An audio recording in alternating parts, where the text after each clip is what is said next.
So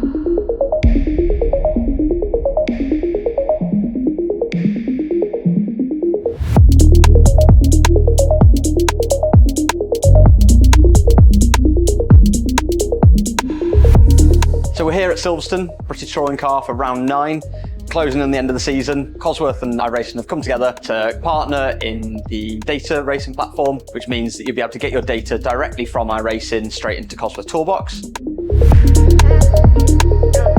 The partnership with iRacing and Cosworth, it's so in-depth. Like I only had 10 minutes on the sim or something, but I can imagine how much data you can dive into with this new system. So it's definitely exciting, very impressed. I'm probably going to have a look at my data and jump back on in a minute to try and improve.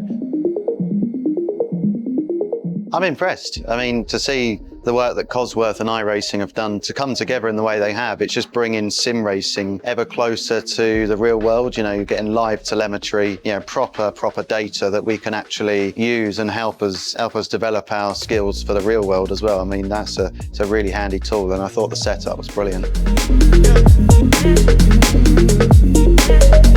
It's a really exciting announcement, and I think the driver's reaction has been really quite exciting to take them away from the championship battle. It enables every user out there to be able to download for free and assess their data like a race engineer would at the track.